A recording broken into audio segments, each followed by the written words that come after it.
The topic of the session today is understanding the cascading impacts of disasters.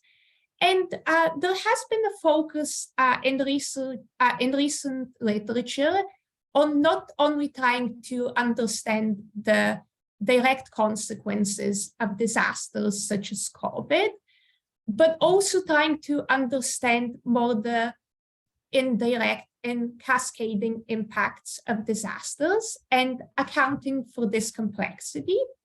And our session today will try to help us develop our knowledge in this area. And we have three speakers today: Dr. Gianluca Pescaroli from UCL, Dr. Lauryn from the University of Chicago, and Dr. Radley Horton. And Dr. Horton will be the first speaker presenting. He is the co-chair of Columbia's Adaptation Initiative, and he is also the Vermont Associate Research Professor at Columbia University. So Radley, if you can start your presentation. Thank you. Fantastic. Looks like, am I the only person who can admit people, or do you all have the capacity to admit people? You do too. Okay, great. Sorry, I want to make sure. So yeah, great to have the chance to exchange with you all today. Really, I'm going to aim to present, as I think all three speakers will, for no more than 15 minutes. The lens that I'll be bringing is as a climate scientist who works quite a bit with various types of decision makers, ranging from, electrical utilities to city resilience offices, private sector, NGOs, really on risk assessment. So let's see, is it going to let me advance these slides? Yeah, okay. So yeah, if we think of just sort of a classic intergovernmental panel on climate change type of framework for thinking about things like hazards, impacts, and risks, most of what I'm going to talk about is going to sit pretty far to the left of the diagram here in the climate space, and I would say in the hazard space. Although I'll find some opportunities to comment in other spaces too. So in the climate space, of course, this is, and the hazard dimension more generally, of course, is just one part of what can get you towards cascading impacts, risks, and disasters.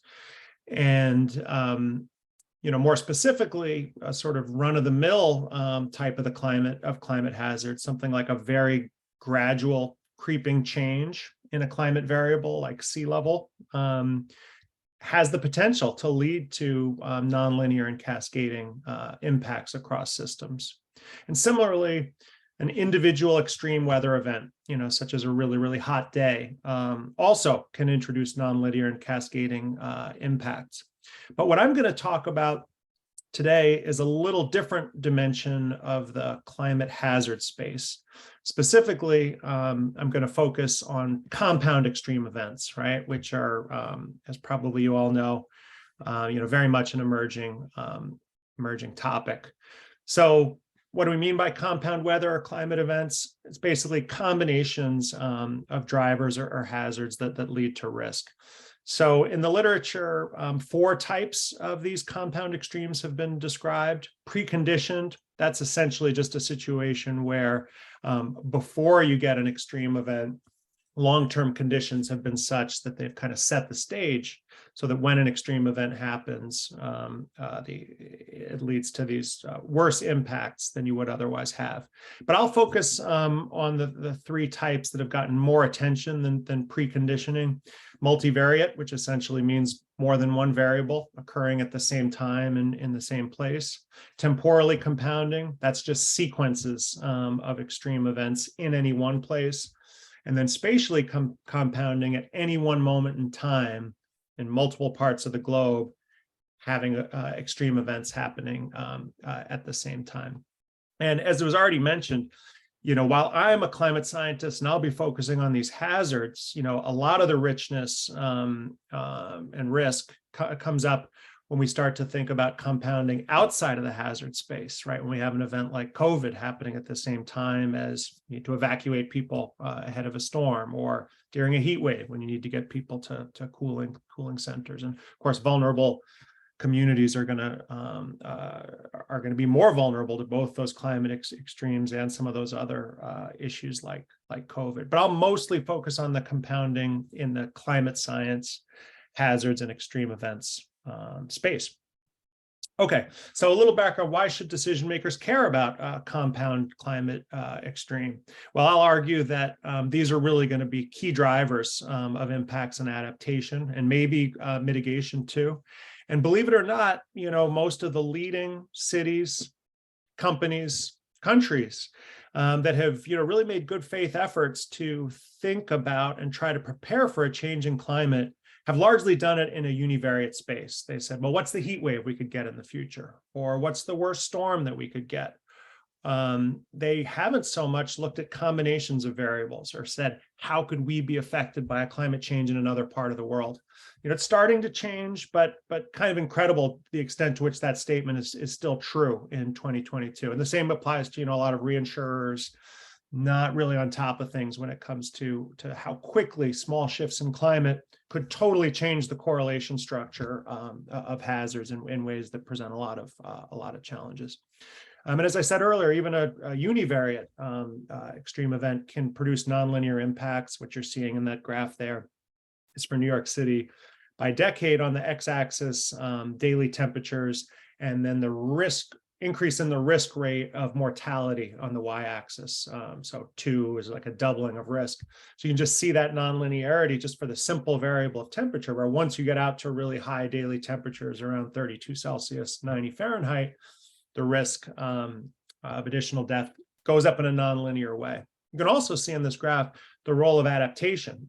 Each of those colors is giving you a different decade in New York City from the first decade of the 20th century right through the first decade of the 21st century. So adaptation and resilience, not all of it climate related, other shifts as well in overall health, but air conditioning being a huge thing too, have profoundly shifted that vulnerability, but you still see that nonlinear tail. And as climate change and hotter days become much worse in the future, very open question just how steep that tail could become again in the face of adaptation. So this graph is an example of nonlinear impacts of a single hazard, but a lot of those nonlinear risks become much greater when we think about this compound hazard framework, which hasn't been well assessed. And increasingly, it seems that decision makers are starting to ask these kinds of questions. Like within New York City, there's a lot of work going on now looking at sequences of extreme events. What if we get that heat wave after a storm has knocked out power, for example, when people are much more vulnerable? And climate change for sure is going to make some of these combinations, including things that we never even really considered risks in the past, sort of elevate to a level where we need to consider those kind of swan events. Okay, so let's jump in now to a quick kind of tutorial walk through each of those 3 categories of hazard, of multivariate of hazards. So it's less compound hazards, so it's less abstract. So multivariate events, as I said earlier, one place, one time, a couple of variables happening at the same time. So a lot of the leading research these days is focusing on air temperature, sometimes referred to as dry bulb temperature, how we can't consider that in isolation, but really we have a responsibility to think about the humidity that's in the air at the same moment in time. And extremes of humidity when temperatures are high, whether that humidity is really high or really low, can both be extremely impactful, but in different ways. Combinations of high air temperature with large amounts of moisture in the air create much bigger problems for people, the vulnerable, the elderly, those with pre-existing health conditions, outdoor laborers, farmers, than would be the case if you just considered air temperatures alone, because you start to run up against these thresholds of whether people are sort of able to thermodynamically stay cool through sweating once humidity is also high. And then at the other end of the spectrum, of course, when you have high air temperatures but very low amount of moisture in the air, that's a much worse condition for crops, for example, but also for our forests. When we look at this sort of nonlinear surprise, if you will, in terms of how quickly forests have been drying out in the last 5 or 10 years, and this explosive increase in fire risk. It's compound beyond the climate space. There's a lot of things that are increasing fire risk that have nothing to do with climate, but a huge part of the driver is in the climate space. And it's a failure in a lot of our ecosystem modeling and in planning to fully appreciate how important a little bit of higher air temperatures become, even if rainfall stays about the same because of that nonlinear interaction. You pump air temperatures a lot higher. If moisture in the atmosphere doesn't simultaneously increase, your risks of kind of explosive fires and rapid loss of moisture to the environment goes up dramatically. And then another type of multivariate compound extreme you hear a lot about is an individual storm that might give a storm surge if a city along the coast at the same time that you're getting heavy rain. You can't model those things separately. I think in the interest of time, I'll skip showing some of these examples, but just quickly, a sort of recent example of this fire risk.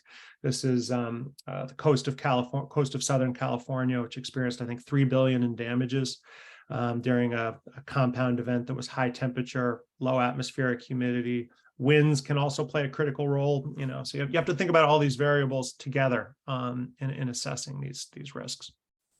Okay, temporally compounding extremes. I gave the example earlier of what if you get a heat wave after heavy rain event, whether it's a tropical cyclone or just sort of classic rainfall has knocked out power. And then another example that gets a lot of attention these days is just simple sequential rain events, the sort of when some areas can lock into a pattern where they get prolonged rainfall for long periods of time. That can increase risk. So in terms of that first example, a heat wave after a rain event had knocked out power. This is just sort of one example of a community near Washington, D.C. last decade or so. So you can see the heart of summer, power getting knocked out. And then as an example of these sort of sequences of rainfall and what that can do, at the top left here, you're seeing like almost a 6-month accumulation of rainfall, 5 months, actually, the first 5 months of 2019. The colors there are showing you departures from the normal amount of rainfall over that 5-month period. So if you kind of have a sense of where the Mississippi River catchment is, it's enormous. It would capture large parts of sort of the third of 4 quadrants if you moved east to west across the United States. West to east across the United States.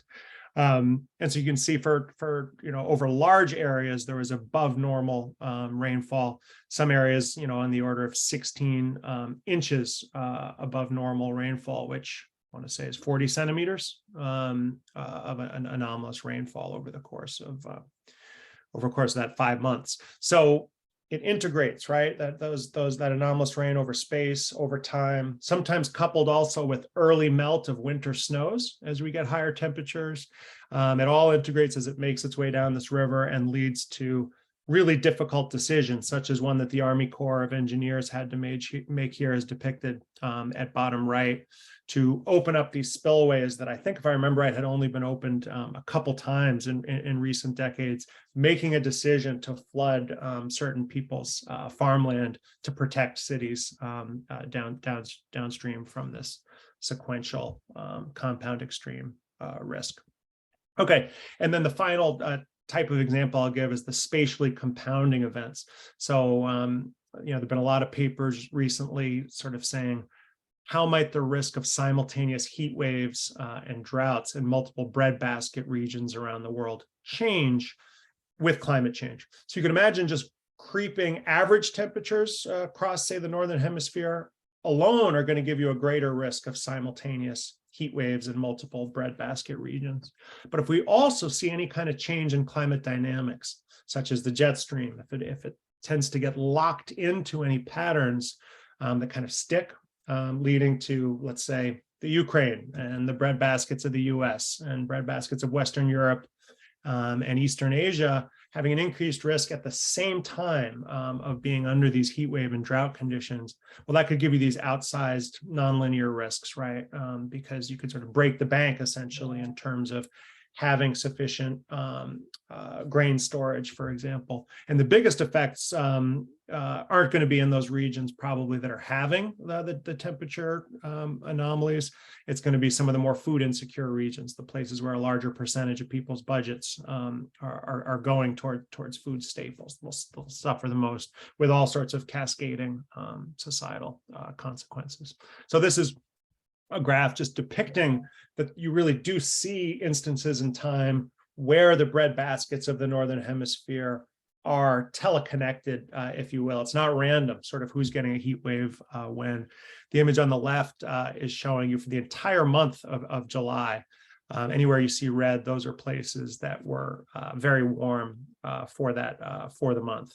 Actually for a 15-day period centered around early July. So you see over the eastern US, over the bread baskets of sort of Western Asia, Eastern Europe, and over parts of East Asia.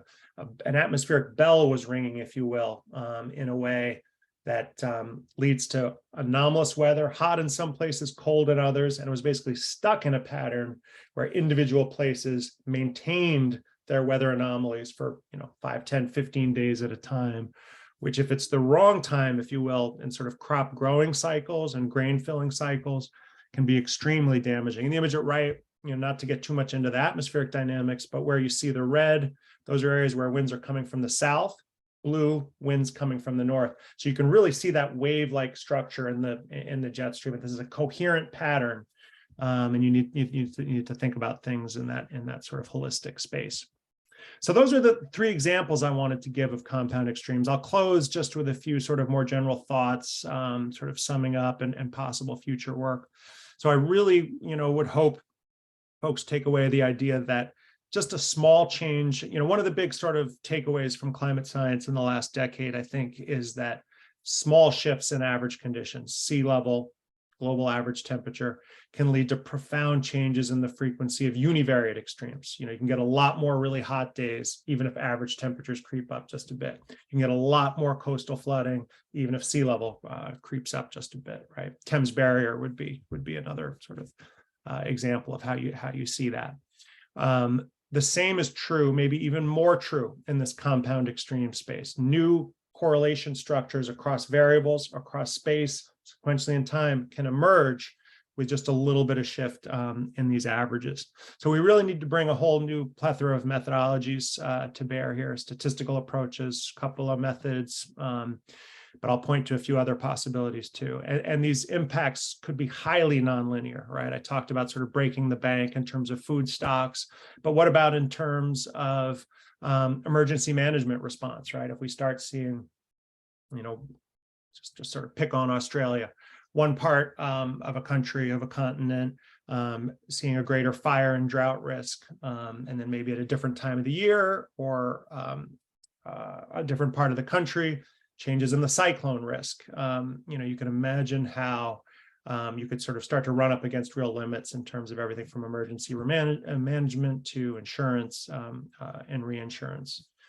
And I think a lot of these risks still aren't sort of fully perceived or appreciated. So, should we sort of have a compound extremes thinking framework? Is that a path towards helping us think about resilience in new ways, greenhouse gas emission reduction strategies and the need for them in new ways? And can we expand this so we're not just talking about climate compounds, but compounding across societal vulnerabilities too is another example. So yeah, I think that the urgency is sort of obvious. Compound extremes fit into a lot of these sort of identified as high risk events that are tough to adapt to, if impossible to adapt to. So we need to think about compound extremes to communicate just how close we are to some tipping points, if you will, that we may not be able to adapt to across critical systems. So I think it is an argument for being more ambitious in our emissions reduction as COP is happening this week. And then, yeah, just sort of a last slide, a little more forward looking than that other text slide. It's important to note that the boundary between these compound extremes and univariate extremes is fuzzy. Really, I think in a lot of times we just talked about single variables, whereas really it was always a more complicated system. And so I think part of what we're doing is just learning to be more nuanced in how we think about hazards and risks. But it's also true that climate change is going to lead to more obvious multivariate events in the past. Climate attribution, I don't know how familiar folks are with that space, but one of the frontiers is trying to attribute compound extreme events and ultimately think about things like potential liability of major emitters in the past to compound extreme events.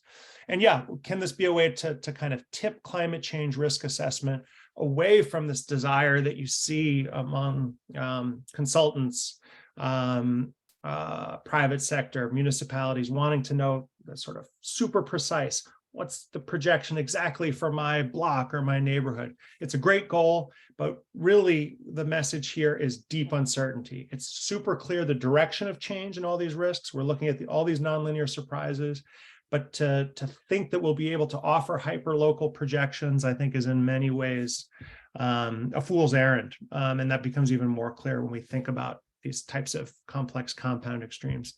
Instead, I think we simultaneously need qualitative approaches, analogs, working directly with stakeholders, instead of starting from the climate hazard, saying, what are the types of events, given the system you manage, given your responsibility, given who you're supposed to protect, that keep you up at night? What are the near misses you've had in the past?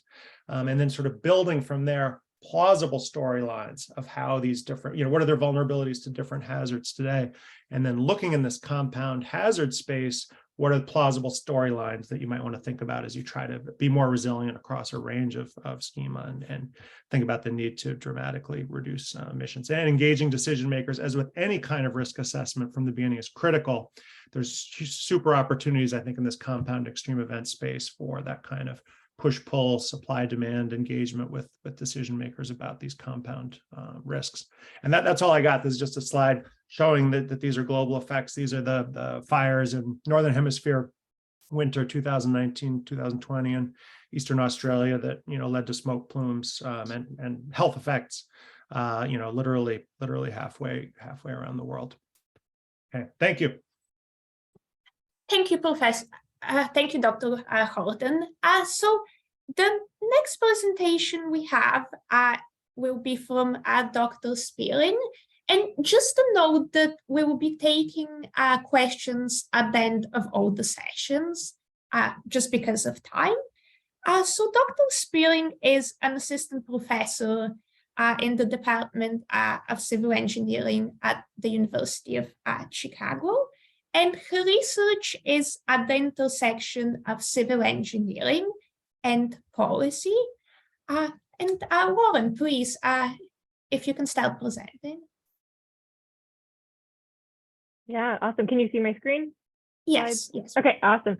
Well, thanks for having me. I'm excited to talk, and Radley gave me a great intro because I'm going to talk about qualitative analysis and engaging stakeholders when it comes to infrastructure. So that was a great lead-in. Thank you for that.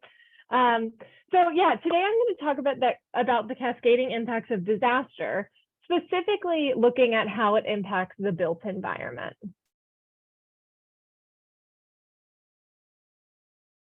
So I want to start going over kind of the lens I use when we're trying to understand these issues and the cascading impacts of disasters. And so I use a socio-technical systems lens. And the socio-technical here just means we're considering the human, social, and organizational factors in addition to the technical factors a lot of times engineers focus on, right? So expanding the lens to include the social factors. And then using the systems lens really just views the built environment and natural environment as a combination of related elements that form a whole. So just expanding the lens a little bit more so that we can truly understand some of these cascading impacts. And so I use mixed methods of both quantitative and qualitative. And today I'm actually going to talk about mostly qualitative data and findings.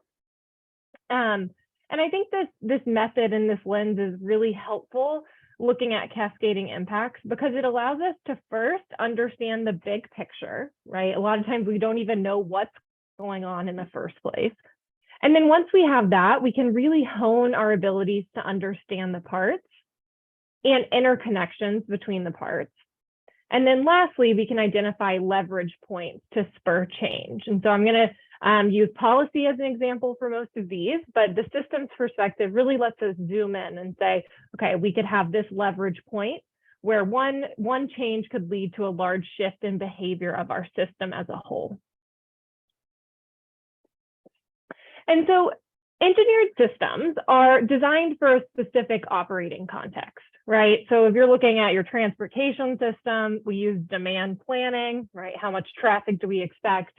Housing, we try to understand our expected population change, right? Is our city growing, for instance? And in the water sector, we look at things like water use profiles. So this is our normal operating context and how we design our built environment. But what happens when this changes unexpectedly from disasters? So what I'm going to talk about specifically today is disaster-induced population dynamics, which just means a disaster occurs, and then a cascading impact of that is that there's a change in the population size or demographics. And so I'm going to talk about two contexts today. The first is natural disasters. So specifically looking at the displacement to hosting communities, which I'll define in the next couple slides. And also pandemics, right? We're all familiar with it. How the COVID pandemic and the social distancing policies that were enacted led to issues managing and operating our infrastructure systems. And so the big question here is, how do we ensure the continued provision of equitable and reliable infrastructure services? So jumping into the first context, as a case study, we used the 2018 California Camp Fire, which I'm sure a lot of you are familiar with.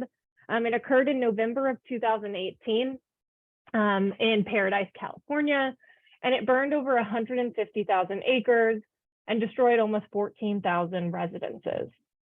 And so because of this, there were an estimated over 50,000 people displaced from this burn area to neighboring communities. And so what happens to these neighboring communities or these hosting communities, which is just a community that receives people displaced by a disaster? It was hard, right? All of a sudden, these smaller towns in California, Chico being the largest community, received so many people overnight. So these news headings, I think, say it pretty well, right? Fire turns Chico, California into a boom town, but at what cost? Right?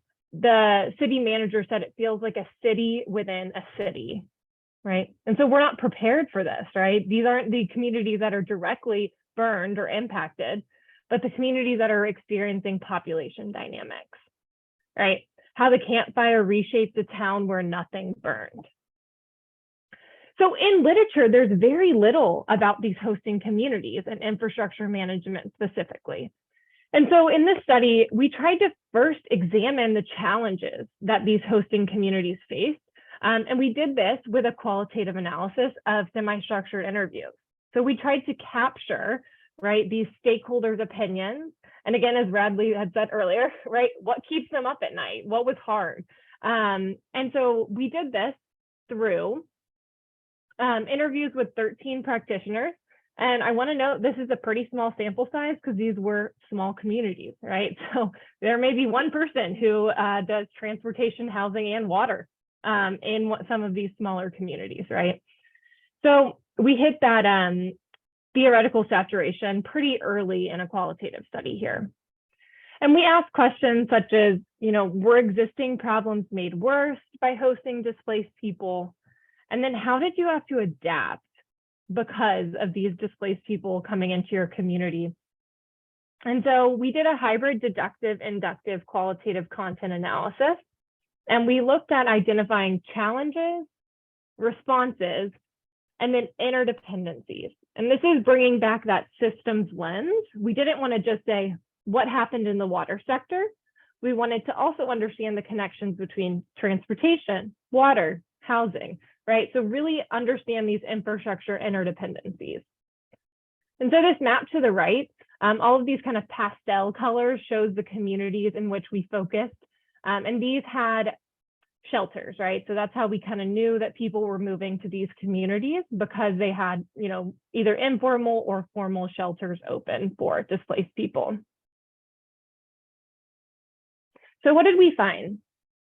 So we found that pre-existing challenges were amplified, right? In Chico, for instance, they already had a housing crisis, and that was just made a lot worse because people relocated to Chico. And then now, after the study was completed in 2020, people stayed, right? So Chico's still struggling in 2022 because a lot of people were displaced and then they stayed there, right? So some of this is even more permanent than just a immediate impact of the disaster. And one really interesting finding was that in one community, they had a water conservation program a couple years before the fire. And this is a pretty rural community, and so most of this was agriculture. And because of that, their water demands were below what they could operate at. And so when all of these displaced people arrived, the city was like, oh, we got this, right? We already had lower demands than expected. And so that was kind of a unique source of resiliency that we saw. But other communities didn't see that, right? So a lot of other communities were operating closer to their design. And so when they saw an increase in people, it was hard to provide those water services. And then we also found that challenges cascaded between infrastructure systems. And so this is a complex map, so don't try to look at all of it at once. I'm going to zoom in and give an example of how we can trace cascading impacts. And so what this is showing is anything in yellow is a kind of cascading demand. So it's a demand from this kind of disaster migration. And anything in blue is a action or a response. So these are all coming out of our qualitative coding. And then anything in red was a challenge to implement the response. And green was a success factor, so something that made it easier, right? So these kind of resiliency sources. So as promised, we'll zoom in and just look at how we can trace a cascading impact across the systems. So the major cascading demand was a need to house displaced people. And because of this, the communities opened shelters and temporary housing. Okay, so then we need to provide water to a lot of these shelters, right? So a lot of times they're put in large areas that don't have water service already. And so you need to add the connection from your mains. And so they installed these connections. But one of the major challenges is they were having trouble getting their workforce around because of the traffic increases. And this was caused by transportation issues around housing and shelters. So again, you can see this kind of simple connection between housing, transportation, and water. And another thing we found was that there was no way to fund infrastructure services in hosting cities in the US. And so what we really found looking into the policy was that we look at the impacted area, and then there's ways for these communities to apply for funding, right, which are needed. But we don't consider hosting cities in most of our policy. And so I was able to work with the Senate Committee on the Environment and Public Works to say, okay, could we adapt this in our water funding mechanisms, basically?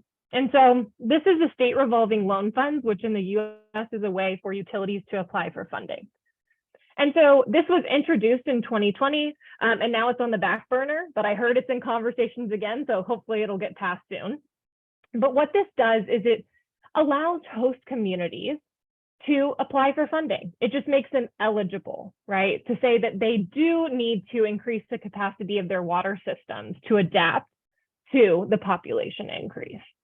And so this is an example of how you can take system thinking, right, and then find a policy change or a leverage point. So I'm going to go through this example a little bit quicker for sake of time and not going over. But I think it's important to talk a little bit about COVID-19 as a disaster and how there were cascading impacts on infrastructure as well. And so Social distancing policies led water infrastructure to operate outside of design conditions and financial capacities, right? There were new management challenges and also potential for technical issues, such as pipe breaks or pressure issues because of changes in water use. And so this figure to the right is an example of how water use changed in one US city. And so 2020 is in orange and 2019 is in blue. And so you can see that the water demand was notably higher in 2020 compared to 2019 before the pandemic, because the city had grown. But there was a distinct change in demand. This is aggregate demand because of COVID, right? So this is just something that utility managers have to think about, right? This impacts their revenue, it impacts their operations as well. So there were a lot of water system changes due to social distancing policies, right? Workforce changes to try to maintain safety, demand changes, as I just explained, and also from the social side, things like late payments where people were not able to pay their water bills.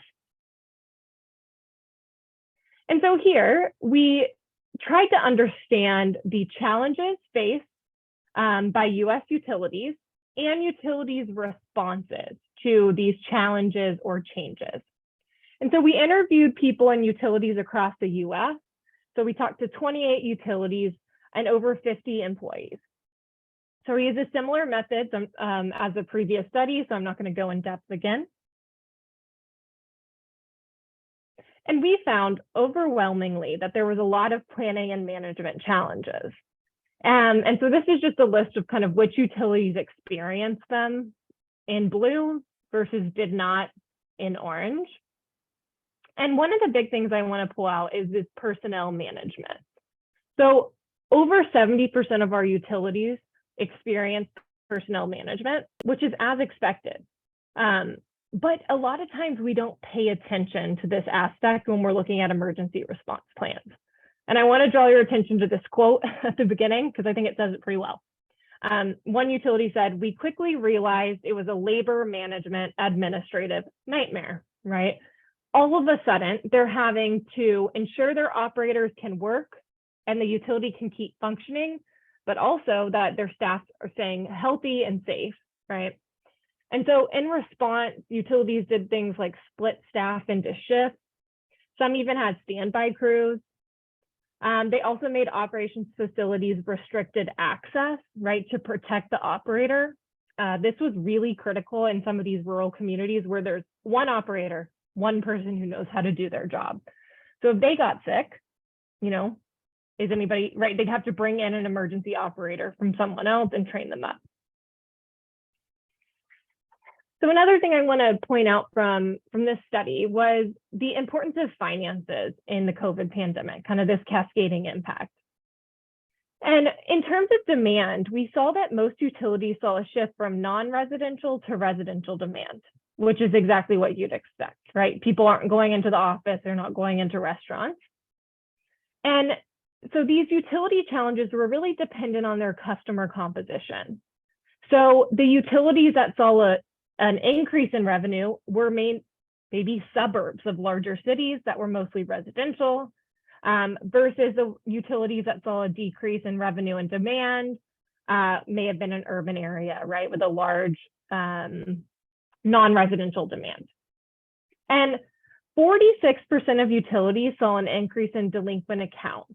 So these are people not paying their bill. So you really saw these financial issues cascade here.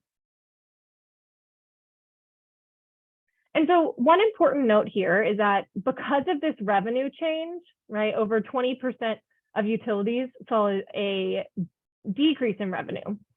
Utilities had to postpone their capital projects and non-critical maintenance.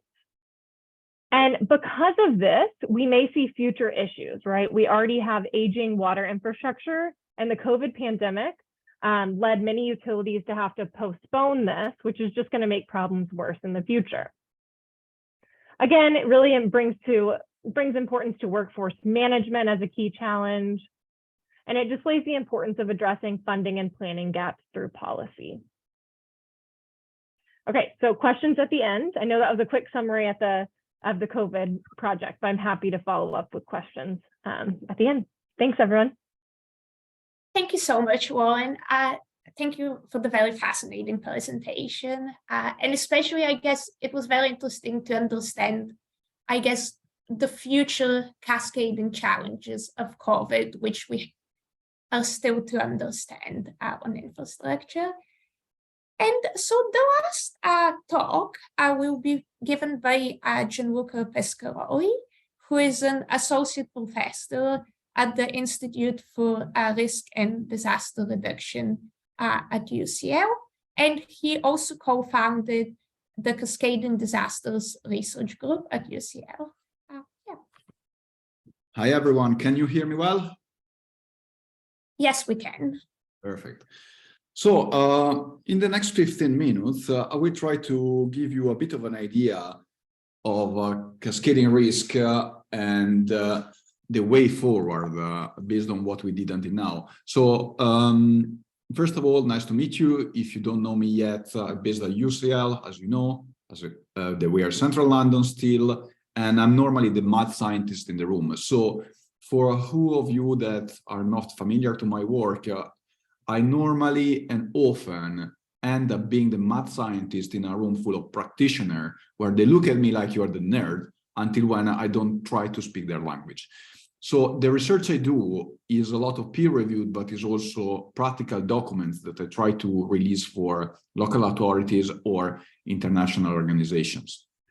So part of the challenges we are seeing is that the blue sky thinking associated with cascading risk need to be operationalized. And we often end up in a situation where to be operationalized, we need to learn to change the language, simplify the language, and bring on the message to people that maybe don't have the resources, don't have the capacity to deal with a single event. And everything that are going to be the next slide are in this context. So consider that increased complexity, but at the practical point of view, reduced capacity. So I'm going to introduce you briefly complex and cascading risk, the open challenges associated to see all of them together. So I'm going to connect also a bit to the previous presentation that we have here, and thank you to everyone for the very interesting approach.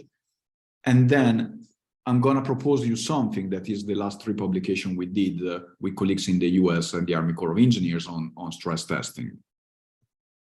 So first of all, complex event and cascading risk. Let's go back to basics.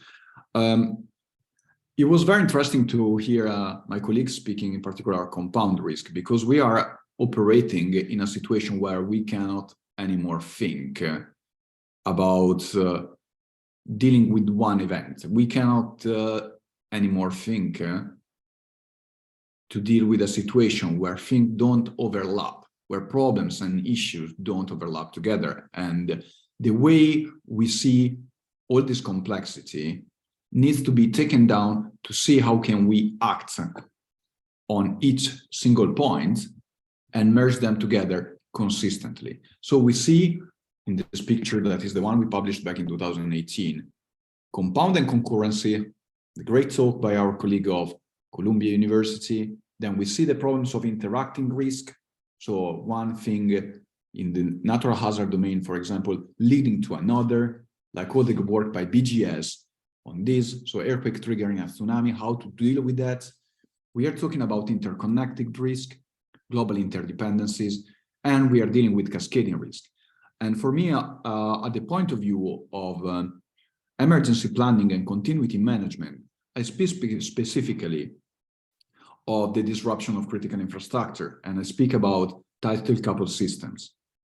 So you may be familiar with this. Now it's been quite a while that is around. It was from our old definition of cascading risk, and it was pointing out that compared to before, when we are dealing with emergencies and crises, we were used to think linearly.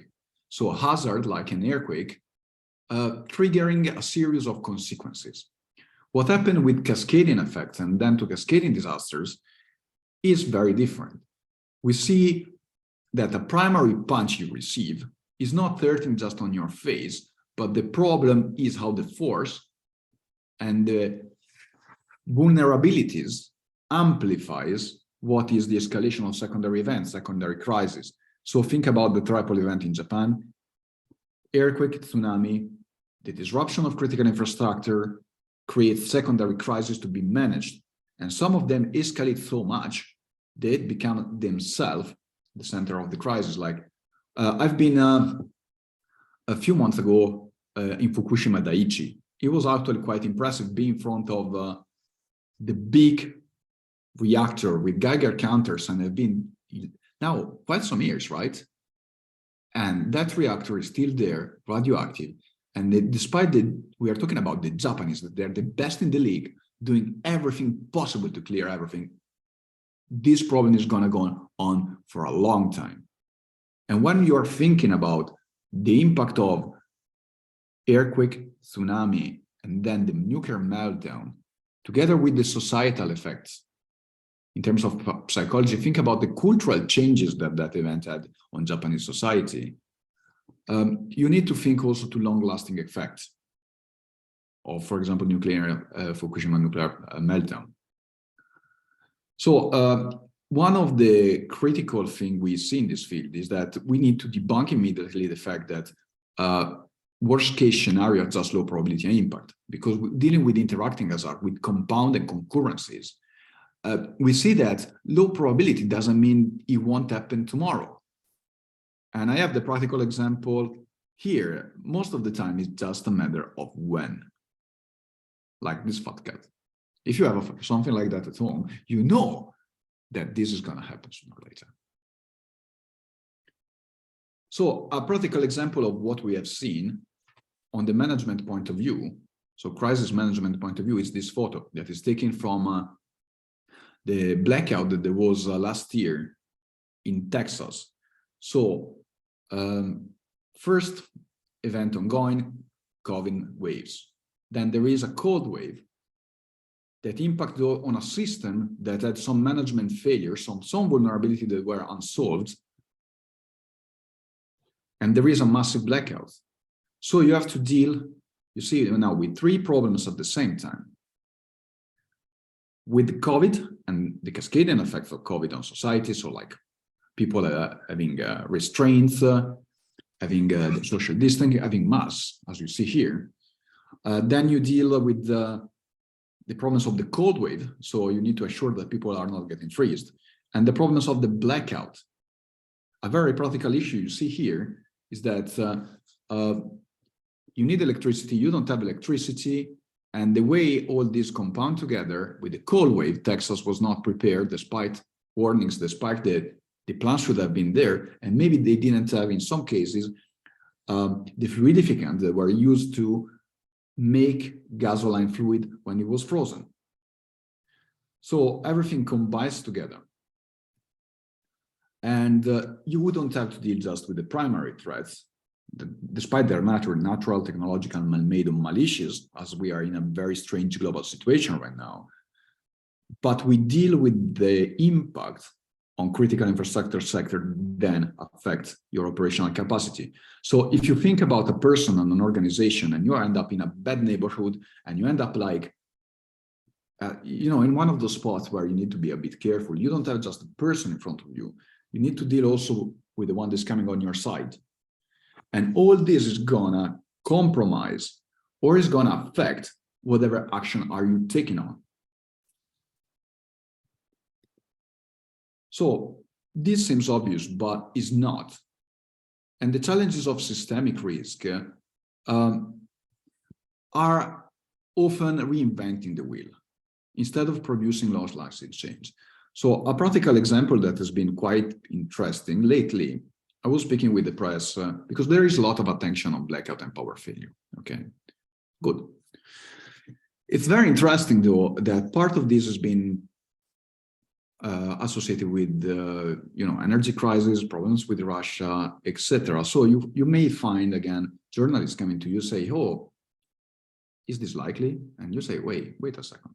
If you take 2017 or risk register, but there was already like quite some likelihood of localized blackouts in London. And they were associated with an event that happened in the 80s that was 24 hours long. And you see that back on the left, there was something we published with local authority in 2017, starting to consider the problems of how blackouts can affect society. So in this case, completely understandable, we are in a situation that is very delicate globally. And we are thinking a lot about cyber, but if you speak with a space scientist, you're going to think, okay, maybe we should also think about space weather events, because you know, the sun is getting in this cycle in which we are more likely to have geomagnetic storms. And physical scientists, when speak about that, many of you are, speak about something that it's not like when I speak about low probability impact with a policymaker or like an exhausted colleague in the borough. Well, the number has a meaning. For me, when I speak about low probability impact with stakeholders, I lose them often, unless I shift the conversation to something that may be more practical for them and may explain them why and how they need to address their operational capacity. A very lovely example that I have on this is think about the main trigger of your blackout. The colleagues that were talking to me before probably would say immediately, for example, hurricane or weather extremes. That is completely reasonable. We had a massive blackout in Puerto Rico, right? That again was not just the hazard alone. The hazard is amplified and propagated by lock vulnerabilities in the societal systems. So the map you see there is a website you should all check at least once in your life to have some very interesting considerations. So this is Cyber Squirrel, one of my favorite websites in the world, and it gives the idea of how many disruption there can be in the power grid or in the communication grid due to animals. In this case, I just report the conversation about more than 3,000 outages in 2016 in the US because of squirrels. But here in the map, you may see something in the area of Israel, right? And the may also now is a bit too concentrated, but there on Scandinavia. Then if you go on the map and click, you may see that, for example, there are 2 nuclear power plants that have been stuck because of jellyfish. And the refrigeration, the cooling system was stuck because of that. So dependency can be hidden, and independent by the primary cause, you may be willing to understand what are your critical functions, critical assets, and what are your critical vulnerabilities and dependency. A thing that often happens, though, is that we don't see what we are more dependent on. In this case, is the GPS GNS. The conversation we are having right now is partially depending on that. If you are paying cashless, you are significantly dependent on that. And disruption on these that can be caused by something by extreme space weather, electromagnetic pulses, unfortunately, so like a high altitude nuclear explosion, cyber, have consequences at the societal level if they are disrupted. So we see that one of the critical issues, thinking at the system level, is the fragmentation between emergency management, societal resilience, and adaptation. And I mean, we all know that there are possible barriers, for example, in the information sharing. This may be due to security. This may be due simply to clustering of departments in local authorities. But also, we have noticed in our publication for the last GAR, the fragmentation is associated to the fact that we don't understand yet that our perception of society is different, but also how we need to address the efforts in terms of criticality of the functions. So not just on the engineering point of view, but think about one of the big lessons learned on COVID on my side was I was thinking that maybe one of the core lifeline in terms of emergency management to keep running was, for example, comms. Then I was talking with my friends. The concept is completely legitimate, but for people that had kids, one of the core issues was lack of healthcare. So if you start to think on this perspective, you start to think if there is a major event of any kind, where the society is disrupted, what you need to reactivate it first, what you need to focus on to keep operation running. And so you can start to think that there is a shift between emergency management and considering if operational continuity is a way forward. So I have 1 minute left. A practical approach in all that is start to consider stress tests. So start to consider what are the common vulnerability between different threats, or shifting toward what my colleague Igor Linkov is saying, risk agnostic.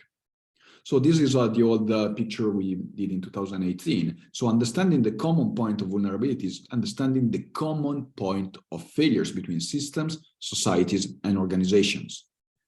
And at the very practical level, then, something we are proposing recently is called stress testing. So trying to understand how system can fail, identifying the function, performing tests, and fortifying then the systems. Without entering in the technical details, because part of it is made with logarithms, and I'm getting scared with logarithms, so you can find the paper also on my LinkedIn. At the very practical level of tabletop exercise that we are starting to propose with local authorities and stakeholders, for example, in the private sector, is bringing together cascading, compound risk, and complexity and systemic risk in steps. So step one, start basic. You increase complexity with concurrence. You start to increase with cascading events, and you go on to identify your common point of failure and then addressing their capacity. Because the more these common point of failure are similar between different events, the more are likely to be the one where you need to address more resources. So please do get in touch on LinkedIn or on Twitter. I think my time is over, and I hope looking forward for having a nice discussion with everyone. Thank you so much, Gianluca.